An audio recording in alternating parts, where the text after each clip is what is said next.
আবারও কোপার ফাইনালে আর্জেন্টিনা, আবারও ফাইনালে মেসি।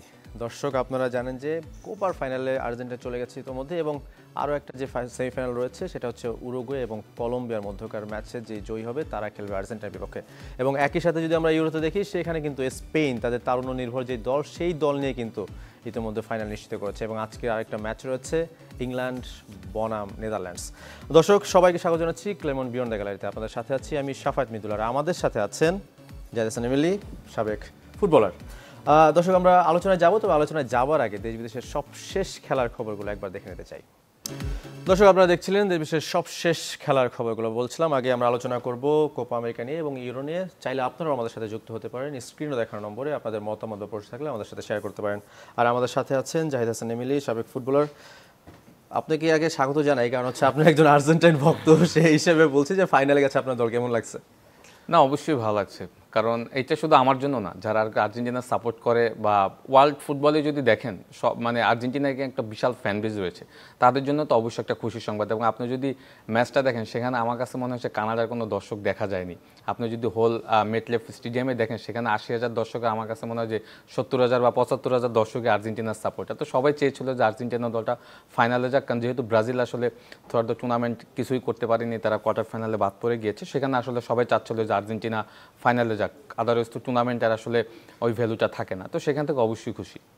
এবং আমরা যদি দেখি একই সাথে আরও একটা খুশির সংবাদ আসলে আমরা বলতে পারি পুরো ম্যাচে, কারণ এখনও পর্যন্ত কিন্তু মেসি গোল জালে দেখা পাচ্ছিল না। আজকে কিন্তু প্রথম গোলটা তিনি করলেন, এবং একই সাথে ম্যাচ শেষেও কিন্তু আরও একবার তিনি ইঙ্গিত দিলেন যে তার অবসরের যে সময়টা, সেই জায়গাটা থেকে যে মেসির যে অনুপস্থিতি যদি সামনে হয়, সেই জায়গাটা কি একটু হলো দর্শক জনপ্রিয়তা বা যদি দিকটা দেখি, সেটা একটু পিছিয়ে যাবে কিনা আর্জেন্টিনা? না, একটু না, অনেক অনেক পিছিয়ে যাবে। মেসি তো আসলে মেসির সাথে তো কম্প্যারিজনের জায়গাটা যদি দেখেন, সেখানে কারোর সাথে মিলাতে পারবেন না। এবং মেসি বিশ্ব ফুটবলকে আসলে not only Argentina, club football এমন একটা উচ্চতায় নিয়ে গেছে, যখন সে রিটায়ারমেন্টে চলে যাবে অবশ্যই মেসিকে সবাই মিস করবে। এবং আপনি যেটা বলছেন যে শুধু মিস করবে না, দুঃখ কষ্টের মাধ্যমেই তাকে মিস করা হবে। এবং এত আনন্দ নিয়ে যে আমরা ম্যাচগুলি এখনও আর্জেন্টিনার দেখি, ডিউ টু লিওনেল মেসি যদি এই ম্যাচে অ্যাবসেন্স থাকতো, মানুষের আগ্রহটা কিন্তু অতটা বেশি থাকতো না অনেস্টলি।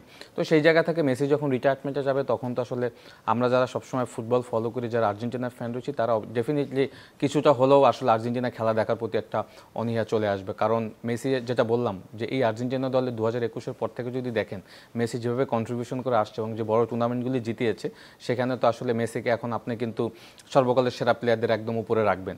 তো সেই জায়গাতে তো অবশ্যই মেসি যখন রিটায়ারমেন্টে যাবে, সে অলরেডি বলে দিয়েছে আজকে ম্যাচের পরে যে কোপা এটা তার লাস্ট কোপা, হয়তো ওয়ার্ল্ড কাপ খেলবে কিনা সেটা আসলে সে এখনো সিদ্ধান্তের মধ্যে আছে।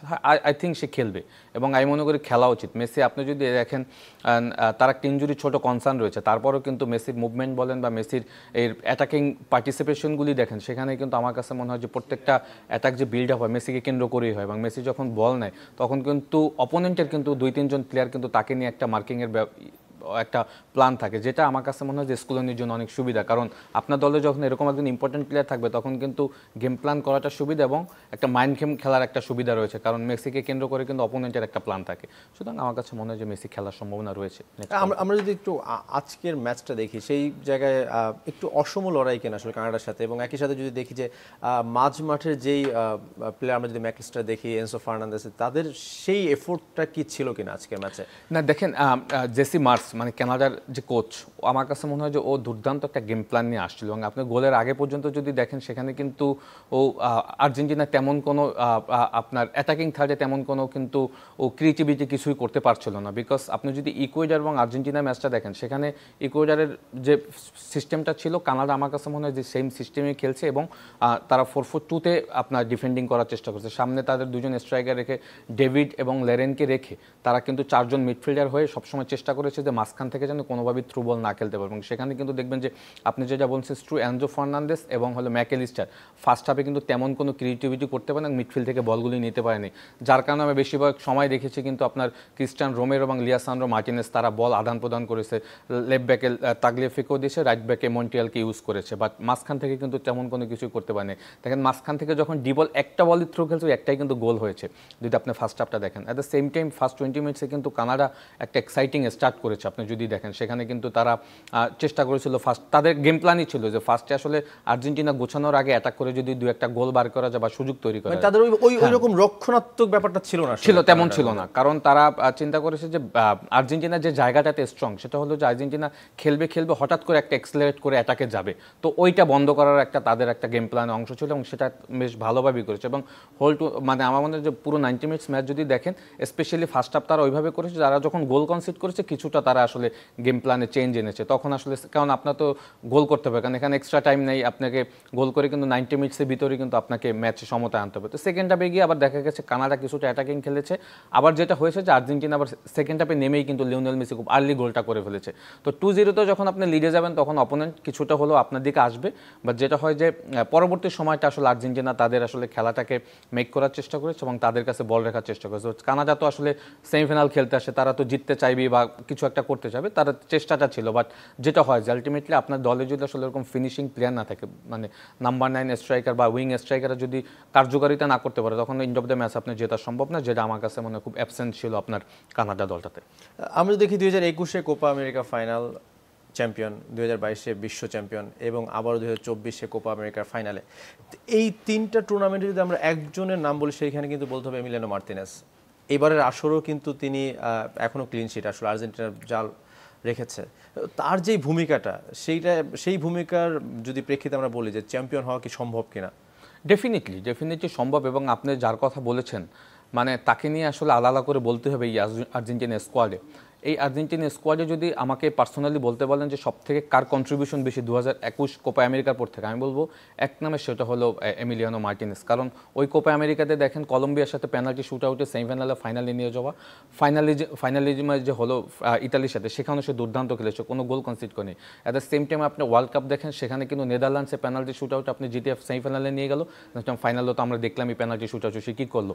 এবং এই টুর্নামেন্টও দেখেন সে ইকুয়েডরের সাথে পেনাল্টি শুট আউটে কিন্তু সে লিওনেল মেসি মিস করার পরে ব্যাক টু ব্যাক দুইটা সেভ করে কিন্তু সে দলকে সেমিফাইনাল নিয়ে আসছে। সুতরাং এমিলিয়ানো মার্টিনেজের কথা আপনাকে আলাদা করে বলতেই হবে, এবং এটা কিন্তু নট অনলি আপনি আমি বলি, আপনি যখন ম্যাচ শেষ হয় তখন লিওনেল মেসি ডিপলরা আসলে তাকে আলাদা আলাদা উপাধি দিয়ে কিন্তু কথা বলে, এবং মেসি বলেছে যে আমাদের দলে বিশ্বসেরা গোলকিপার রয়েছে, ডিপল বলেছে আমাদের দলে একজন পশু আছে।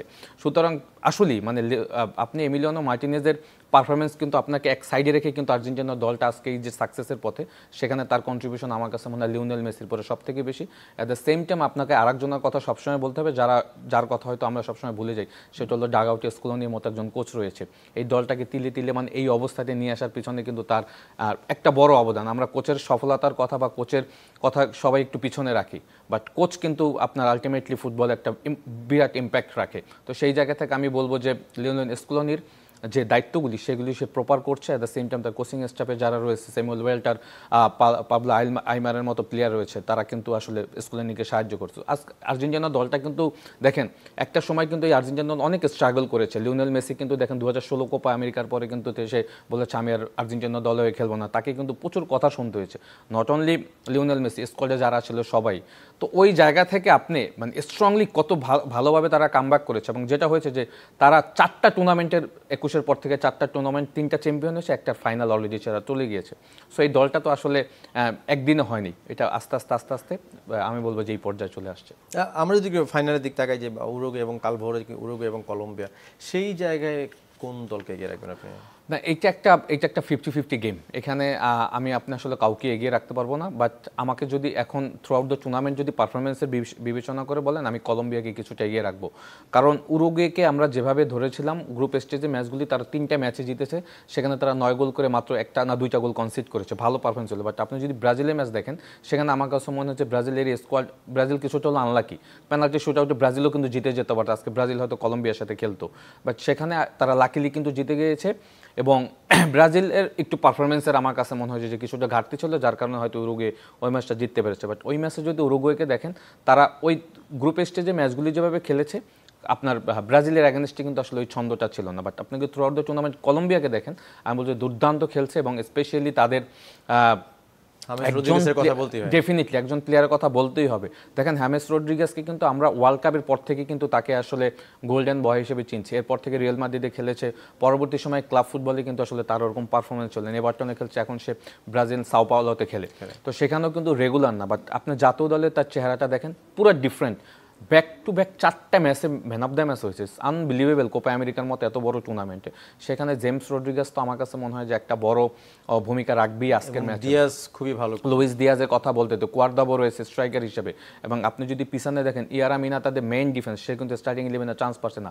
সানসেস সেন্টার ব্যাগে এত সুন্দর আপনার আর মানে ব্লকগুলি করছে, এবং সেট পিসে গিয়ে তাদের দুর্দান্ত জেমসের যে সেট পিসগুলি হয় সেগুলিতে সানসেস এবং পিছন থেকে সেন্টার ব্যাকরা গিয়ে সেটা বেশ ভালোভাবে কানেক্ট করে। আমার কাছে মনে হয় ম্যাচটা একটা কম্পিটিটিভ ম্যাচ হবে, লাইক আমরা যেমন ফ্রান্স এবং স্পেনের যে খেলাটা দেখেছি এরকমই। এখানে কাউকে আসলে এককভাবে এগিয়ে রাখা যাবে না, অন যেতে মানে আজকে যারা আসলে ভালো করবে তারাই ম্যাচটা জিতবে। আপনার আসলে ফ্রান্স আর স্পেনের কথা বললেন, আমরা যদি ইউরোতে একটু দেখি যে এটা কি প্রত্যাশিত জয় কিনা আসলে স্পেনের। আমরা যদি দেখি যে তারুণ্য নির্ভর একটা দল, আমরা শুরু থেকে বলে আসছিলাম যে এবার অন্তপক্ষে মানে শুরু একটা ভাইব যে তোলা যে এই দলটা চ্যাম্পিয়ন হতে পারে।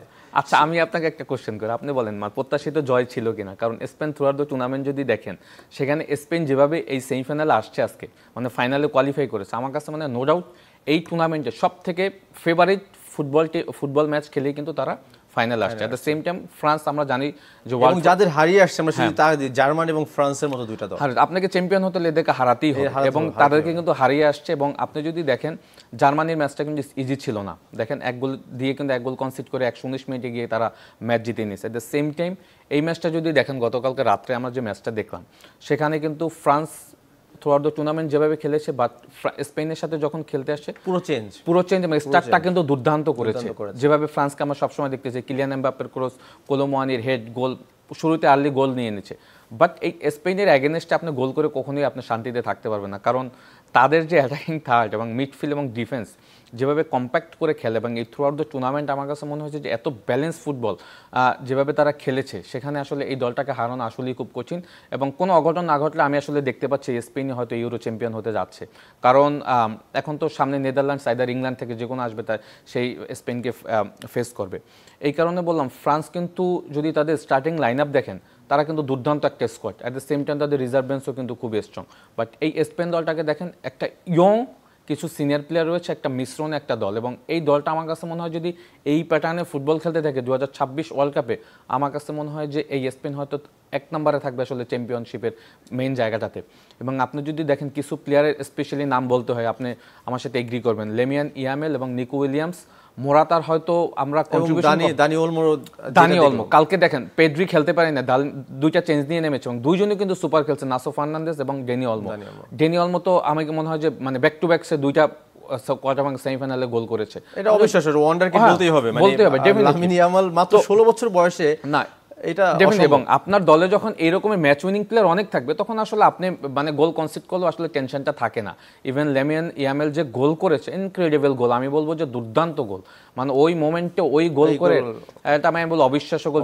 যারা আমরা লিওনেল মেসি একদম প্রাইম টাইমে দেখতাম যে এই ধরনের গোল করতো, গোল করে দলকে আসলে সেভ করে নিয়ে চলে যেত।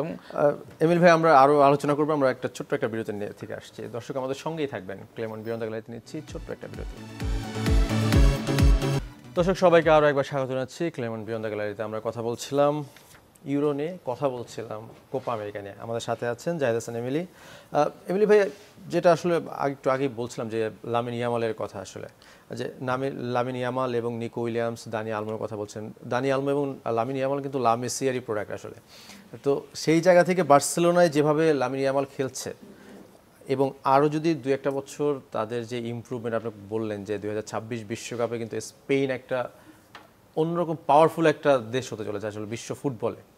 ডেফিনেটলি আপনি যদি স্কোয়াডটা দেখেন, এখানে 2-1 ডেনি কারবাহাল বা আলভারো মোরাতার বাদে যদি প্লেয়ারদেরকে দেখেন, তাদের আর ওভারঅল এজ কিন্তু আসলে 20 থেকে 25-এর ভিতরে, এর ভিতরেই কিন্তু রয়েছে। সুতরাং এই স্কোয়াডটা তো আসলে আরও পরিপূর্ণ হবে কিন্তু 2026-এ গিয়ে, এক্সপিরিয়েন্স গ্যাদার করবে লিগের ম্যাচ খেলে, এবং এর ভিতরে তো ফিফা ইন্টারন্যাশনাল ম্যাচগুলি থাকবে, সেগুলি খেলে খেলে কিন্তু তারা টিম হিসাবে পরিণত হবে। এবং আপনি যেটা বললেন যে স্ট্রু ও ডেনি অলমো এবং লামিয়ান ইয়ামেল বার্সেলোনার থেকে আসছে, এবং তারা কিন্তু লা মাসিয়া থেকে আসছে, এবং যেটা হয় লামাসি থেকে যারা আসে তারা কিন্তু খুব কোয়ালিটিফুল প্লেয়ার হয়ে আসে, যার কারণে কিন্তু তারা স্পেন দলকে যেভাবে সার্ভিস দেয়, at the same time Barcelona কিন্তু দীর্ঘদিন ধরে সার্ভিস দেয়। এবং লেমিয়ান ইয়ামেল যদি আমার কাছে মনে হয় যদি কোনো রকম বড় ধরনের ইনজুরিতে না পড়ে, সে যেভাবে পারফর্ম করে যাচ্ছে, আমার কাছে মনে হয় যে তার পারফরমেন্সের গ্রাফ কিন্তু ডে বাই ডে ইম্প্রুভ হচ্ছে। আপনি দেখেন গ্রুপ স্টেজের ম্যাচগুলি আর এখন আস্তে আস্তে এত বড় ম্যাচগুলিতে সে যেভাবে মানে এই কম বয়সে আসলে সে যেভাবে তার নার্ভ ধরে রেখে পারফর্ম করে যাচ্ছে, এটা কিন্তু বিশাল একটা ব্যাপার।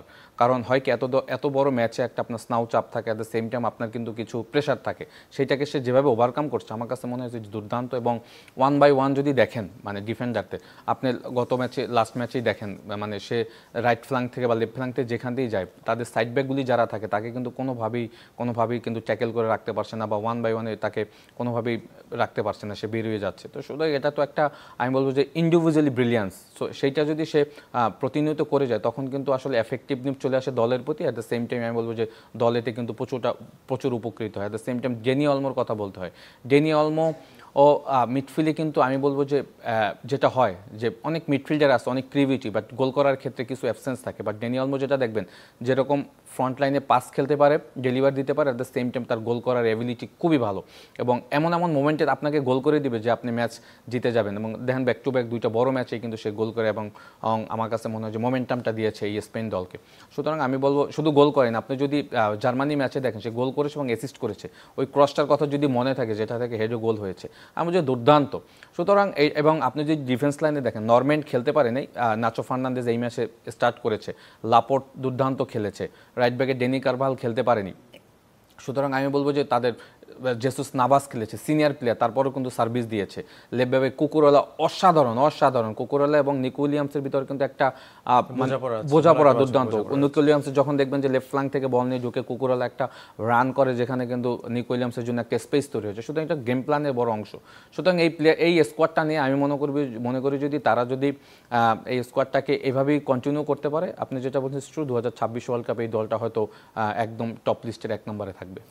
আমরা যদি আজকের ম্যাচটা একটু দেখি যে ইংল্যান্ড ভার্সেস নেদারল্যান্ডস, সেই জায়গায় কিন্তু যেভাবে ধুঁকতে থাকাই বলবো আসলে ইংল্যান্ডে যেভাবে এসেছে, এবং নেদারল্যান্ডসও কিন্তু ভালোই যদি আমরা দেখি তারা ব্যালেন্স টিম আসলে, তাদের সবাই ইন্ডিভিজুয়ালি গোল করছে এবং একসাথে দল হয়ে খেলছে।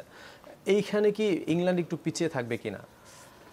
ইংল্যান্ড পিছিয়ে থাকবে না। ইংল্যান্ডের ব্যাপারটা হয়েছে যে ইংল্যান্ড কিন্তু অলরেডি সেমিফাইনাল কোয়ালিফাই করে ফেলছে। এখন যেটা হয় যে বড় দলের বড় প্লেয়াররা যখন আসলে কোয়ালিফাই করে ফেলে সেমিফাইনাল, তখন ওইখান থেকে আসলে তারা ব্যাক করতে চায় না।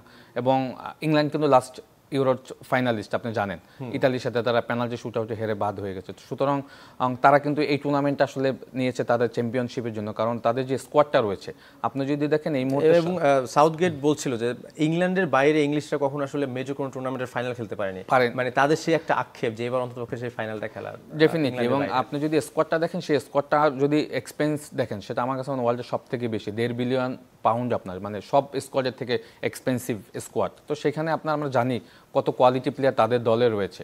বাট যেটা হয় যে আপনার কোয়ালিটি প্লেয়ার থাকলেই হবে না, আপনাকে পারফর্ম করতে হবে। বাট আমার কাছে ইংল্যান্ডের একটা জিনিস ভালো লেগেছে যে আপনার যদি লাস্ট ম্যাচটা দেখেন, তারা যেভাবে কামব্যাক করেছে আমি বলবো যে এটা দুর্দান্ত ছিল। এবং স্পেশালি আসলে 2-3 জন প্লেয়ারের উপরে কিন্তু ভেরি করে কিন্তু একটা টুর্নামেন্ট চ্যাম্পিয়ন হতে হয়, যেটা আমার কাছে মনে হয় ইংল্যান্ডের এই মুহূর্তে জুলিয়া বেলিংহাম দুর্দান্ত করছে পিছন থেকে, এবং তার গোলগুলি যে দেখেন অসাধারণ। অ্যাট দ্য সেম টাইম কিছু প্লেয়ারের এখন আমার মনে হয় যে পারফর্ম করতে হবে, আদারওয়াইজ এই নেদারল্যান্ডসকে হারানো ডিফিকাল্ট হবে। কারণ আপনি যে ফিল ফোডেন, অ্যারেন সাকা, তারা আসলে ক্লাব ফুটবলে যেভাবে এফোর্ট দেয় এই টুর্নামেন্টে কিন্তু আমরা ওইভাবে দেখি না। এট দ্য সেম টাইম হ্যারিকেনও আসলে ভালো খেলছে, বাট হ্যারিকেন তো আসলে একদম পিওর গোল স্কোরার, যে নামের যে সুবিচার সেটা করতে পারছে না, পিওর গোল স্কোরার, বাট সেই জায়গাটা তো আসলে সেইভাবে করতে পারছে না। বাট যদি দেখেন আমি বলবো যে এই ইংল্যান্ড যদি মানে খেলাটা শুরু করে অন ডেতে, তখন আসলে অপোনেন্ট যারাই হোক তারা কিন্তু খুব ভয়ঙ্কর হয়ে যায়। বাট যেটা ইটস ট্রু যে আপনার অপোনেন্ট আপনার নেদারল্যান্ডসে একবার শেষ করবো আমরা শেষের দিকে। আমরা কিন্তু নেদারল্যান্ডসের অনেক ফুটবলার রয়েছে, প্রায় 7 থেকে 10 জন ফুটবলার রয়েছে যারা ইংলিশ প্রিমিয়ার লিগে খেলে, ইংলিশ লিগে খেলে। এই জায়গাটা একটু হেল্প করবে কিনা? অবশ্যই হেল্প করবো, অবশ্যই। আপনার রোমানিয়ার সাথে ম্যাচটা দেখেন, তারা আসলে রোমানিয়াকে কোনোভাবেই কোনো মানে স্পেসে, রোমানিয়া কিন্তু থোয়ার দুজন অনেক ভালো খেলছে। আপনি যে প্লেয়ারদেরকে বলছেন, স্পেশালি ডিফেন্সে যদি ভার্জিল ভ্যান ডাইক এবং নাথান একের কথা বলেন, তারা ডিফেন্স লাইনে এমনভাবে প্রোটেক্ট করছে যে এট দ্য সেম টাইম মিডফিল্ডে দেখেন জাভি সিমন, আমি বলবো যে ভেরি ইয়ং প্লেয়ার এবং এত দুর্দান্ত খেলছে, সামনে আপনার করি গ্যাপ এবং হ্যাঁ জোনেল মালেন দুর্দান্ত এবং হ্যাঁ এবং করি গ্যাপ কত স্কোর করছে, তিনটা গোল করছে অলরেডি। সুতরাং এই স্কোয়াডকে কিন্তু থামাতে হলে আপনার ইংল্যান্ডকে কিন্তু ওই প্রপার প্রিপারেশনটা নিয়ে যেতে হবে এবং আমি মনে করি যে দেন কিন্তু আমার মনে হয় ইংল্যান্ড 50-50 একটা ম্যাচ হবে ডেফিনেটলি। এমিলি ভাই আপনাকে অসংখ্য ধন্যবাদ। দর্শক আমরা শেষ করব, আমরাও চাই আসলে একটা 50-50 ম্যাচ হোক এবং আমরা ম্যাচটাকে উপভোগ করি। শেষ করছি ক্লেমন বিয়ন্ড দ্য গ্যালারি।